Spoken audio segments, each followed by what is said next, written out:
Hi there, this is Heather of Shutterbug 101. Today we'll be doing a product review over the ANDYCINE Inky BENBOX, which is going to be a dual band wireless video transmitter, and see how it compares to the app that comes with a lot of the newer cameras today. Let's get started.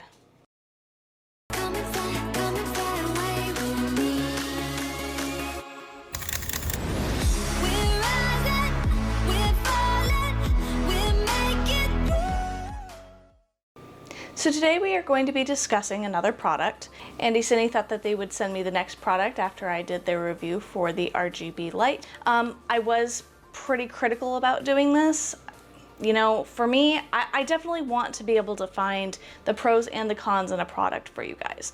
But, you know, looking into the features that this does, according to the product description, it not only does an image transmission, but it also allows you to control aperture, shutter speed, ISO, taking a picture, taking video, specifically from this. But so can a lot of the applications that come with a lot of newer cameras today. So what I want to do is I want to see exactly what this has to offer in comparison to, you know, the app on my phone. So let's go ahead, let's start unboxing this, and let's get started. Okay, so I do like the box design. I like that you can see what the product looks like. It does give some general information here on the side of the box. It shows that it comes with 3 different USB cables, probably for different connections to the cameras. Shows the website, and of course the brand itself. So we'll go ahead and we'll remove the lid here. Right, nice presentation here. No, very clean. Right, and then we're going to take it out of the box here. When I did my review on the LED light, I was surprised that it had, that it was made of metal. So I'm not as surprised to see that this one is also made of metal. So very durable, nice and small, compact, so easy to travel with, which I absolutely love. We have our on and off button here, it looks like. Looks like we have 4 lights that light up. My guess is for the battery life, we have a Wi-Fi light. So this does communicate through the camera through Wi-Fi, which I do enjoy. Looks like we have a USB-C charging port. Wouldn't expect anything less. We have an HDMI port to specifically connect it to the camera, which is great, and a USB to connect it to the camera as well. And of course we have our cold shoe mount to be able to attach it to the top of the camera to keep it out of the way. Okay, looks like we have some instructions, so that's going to be fun. So according to the little booklet here, if you want to pause and read that, it does support up to 1080p 60 frames. So that's kind of nice because that's mainly what I record at. Looks like it does, according to their booklet here, supports Sony, Panasonic, Canon, Nikon, and other brands, so this should be interesting. It includes the transmitter, a micro USB data cable, mini USB data cable, and a Type-C data cable, along with the quick guide here. And then here are some specifications if you do want to pause and go over that yourself. And then we will cover the overview and starting up here when we go over connecting this to the camera itself. And underneath here, looks like we have all of our cables. So we have our USB-C cable. We have, looks like this would be your Panasonic attachment. I love that they labeled these, fantastic. We have mini USB, which usually like a Nikon or a Canon. We have our Sony cable, which is the micro. And then it looks like we have another micro USB. So pretty simple unboxing there. Pretty excited to see where this guy is going to get us, but before we connect this guy to the camera, we're going to go and try using the application first. Now, because I have a Sony system and I'm recording with my a7 II right now, I'm going to be using my Sony a6300 to go ahead and connect with the Sony Imaging Edge app. And we're going to go ahead and see how that connects. Okay, so we're going to go ahead and get started with the Imaging Edge mobile app. So we're going to open that up. So I have connected it to my A6300 before. So what I'm going to do is I am going to go to the menu on my Sony, go up to the 4 squares to the application list. I'm going to go to Smart Remote Embedded. On the camera itself, it still says it's the Play Memories app. They have changed it to the Imaging Edge Mobile, so don't be fooled by that.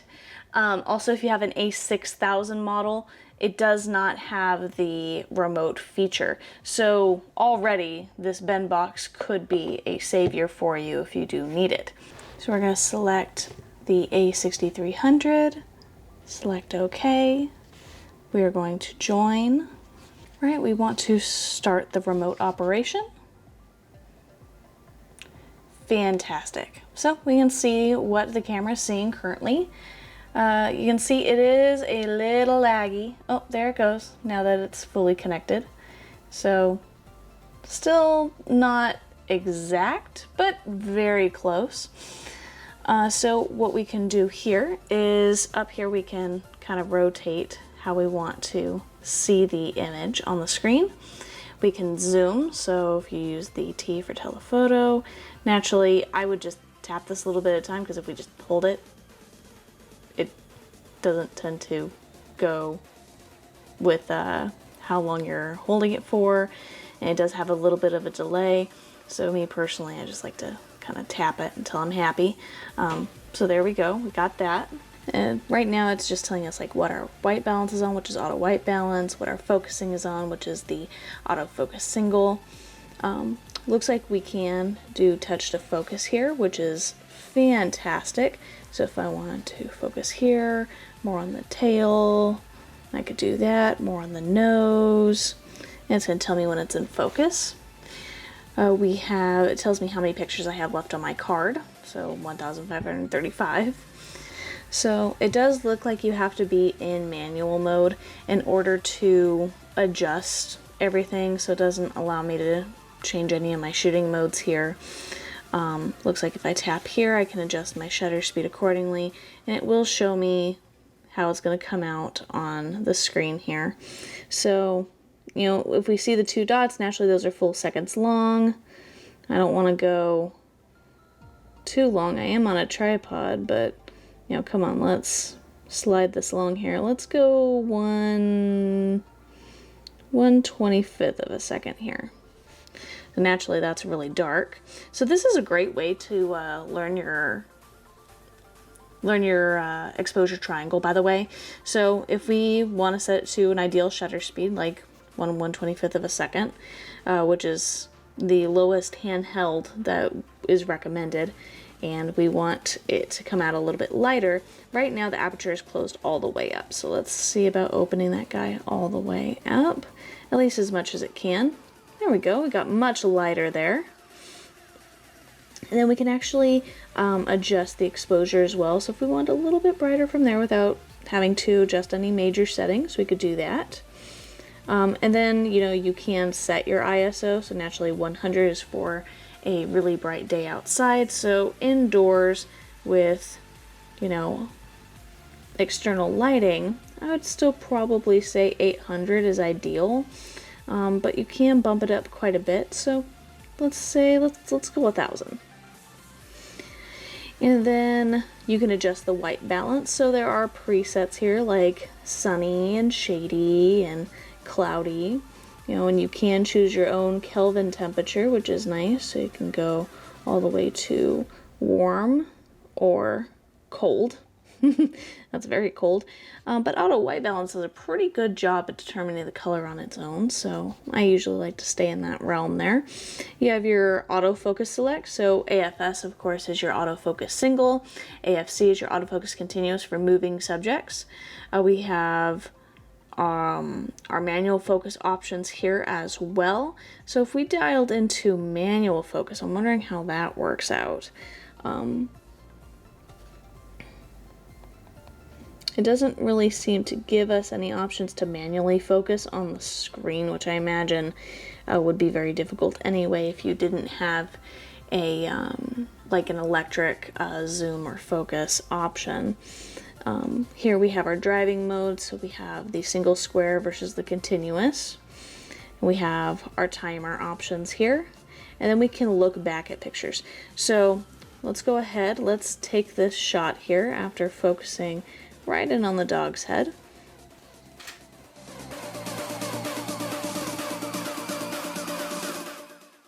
Okay, we got the shot here.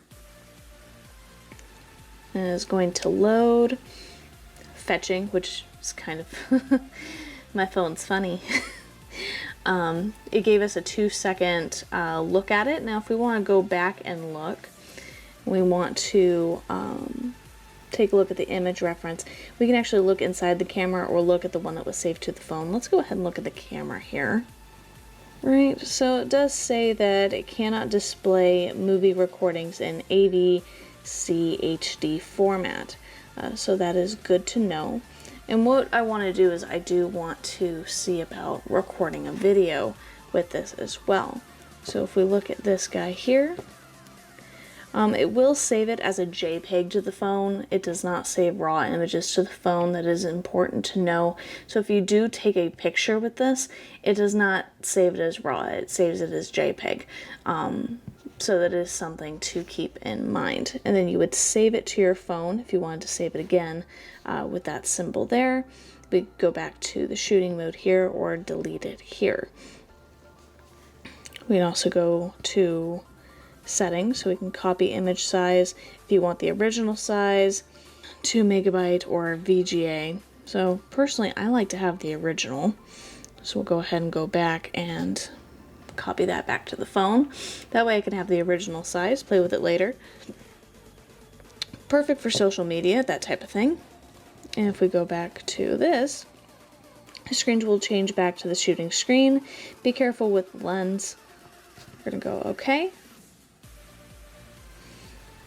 Right, so we're back here. Now let's take a look. So after switching it to the record or the movie mode on the dial of the A6300, we're now getting a bit of a different layout here. So now we get the red record button. Now I don't get to change any of these. You know, it's going to be set on autofocus continuous. It does let me know with this specific card I have 114 minutes I can take advantage of, which is really nice. But if I want to change the quality, it looks like I have to do that from the camera itself. So let's try switching it off of the AVC HD and see if it'll allow me to save to the phone. Okay, so I've switched it to the MP4 mode here. It does look like it changed the amount of time that we can record. It also looks like it will allow me to change certain things. So looks like I can change the exposure here. So if maybe I don't want it as bright, I just want what it recommends here. We'll bump up the ISO a little bit. Maybe go to, yeah, let's try to do 1600 here. The white balance, autofocus, and then it does still allow me to zoom. So if I wanted to record a video, so let's start recording. So we're gonna record, we're gonna zoom in, we're gonna zoom out, stop recording. Okay, so now if we go back to playback, let's look inside the camera here, letting us know we can't do any AVC HD. Take a look. So it does look like we can see the MP4 videos. Okay, so let's see. Allows us to play. Perfect. The zooming in, the zooming out. And it will also allow us to save to the phone itself. Now, of course, this one's going to take a little bit longer than the picture just because it is a video file, so it is something to keep in mind. You know, make sure that your batteries are fully charged. That way there's no way of it dying in the middle of it being transferred, something very important to keep in mind. But overall, seems that you can control quite a bit with this camera. As long as you record an MP4, you can transfer it through the application. So that is pretty neat. Now, of course, applications are becoming further or coming along further and further. I know that for a while you weren't able to transfer videos from the camera to the phone, specifically through the app. So it is something to keep in mind, that they have done some recent updates to keep up. But as you can see, the app that comes free with the camera does offer quite a bit of options. So let's go ahead and see what the BENBOX in comparison can offer that would be any more than the application. In order to start it up, it looks like we are going to click the power button here to allow these lights to light on up for us. Okay, and it looks like we just click and hold the button in order to turn the Wi-Fi feature on. It looks like we can then go ahead and use the designated cable, which I'm going to, of course, use the Sony cable to connect to the A6300.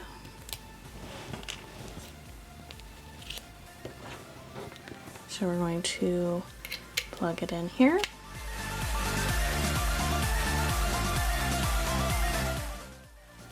What is nice about the BENBOX is it does also serve as a little powerhouse. So it can actually charge my Sony while it's being used. So it kind of has its own little battery inside to be able to do that, which is really, really neat. It doesn't feed off the battery of the camera itself, and it actually supplies to the camera. Now, of course, this is going to be only for cameras that have the ability to charge in camera itself through the USB port, but I digress.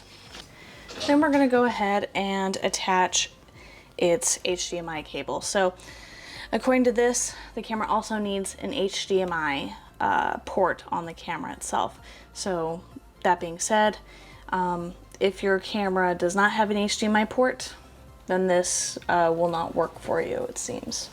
The Sony itself has a HDMI micro cable, which we're going to go ahead and attach. At this point, we're going to go ahead and activate the Inky app. Which, according to the instructional book, in order to get this app, you do have to go to the official website, which is on the box here, www.in-kee.com, and download it that way. So it is not available through the App Store or the Google Play Store currently. So what I want to do at this point is, because naturally it's not going to catch anything, what I want to do is I actually want to go into my settings. I want to go to my settings, I want to go to Wi-Fi, and I'm actually going to be looking specifically for BENBOX.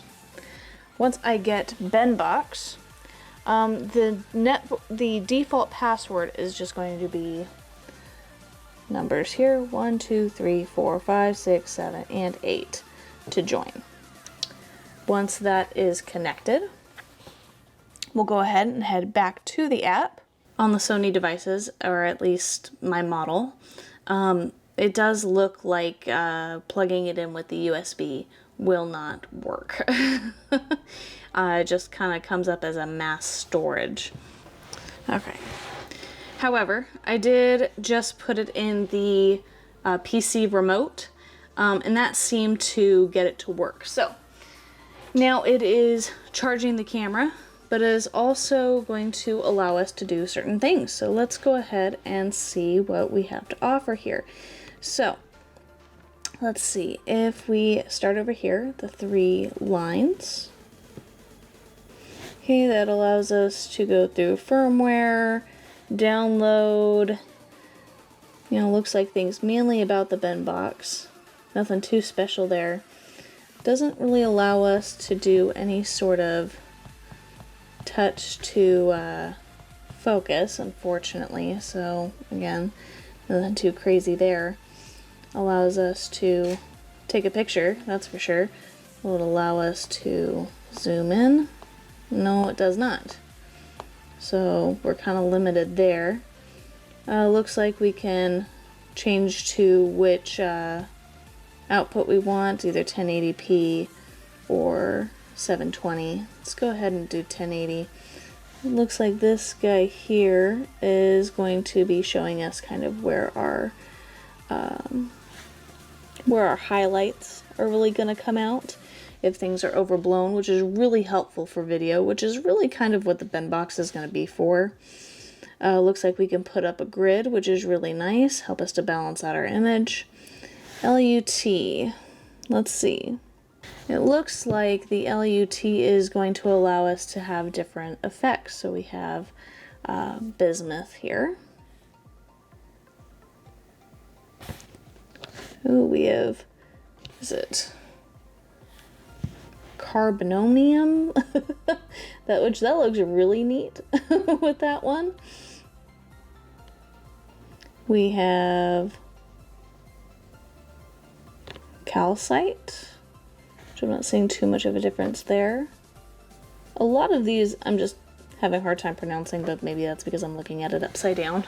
Let's see, but it looks like a lot of these are going to be black and white settings. Ooh, I like that one. Bloodstone. Comes out really nice, crisp and clear. We have this one here, and then this one. Oh, looks like we got a whole lot more, so we go to the bottom here. It looks like they're all kind of different black and white options, but we're going to turn that off for now. But as I can see here, it doesn't really offer us much. We can record video naturally, which is definitely going to be real time. Pretty fantastic there. Again, does not allow us to zoom in or out. See, showing we're attached to HDMI, what the Wi-Fi signal's like, what the device battery is at, what the camera battery is at. But overall, I'm not seeing any options to change shutter speed, aperture, ISO. So, looking back at the product description again, they did say that the only camera that the controlling the parameters of shutter speed, aperture, ISO don't work for, of course, are Sony's.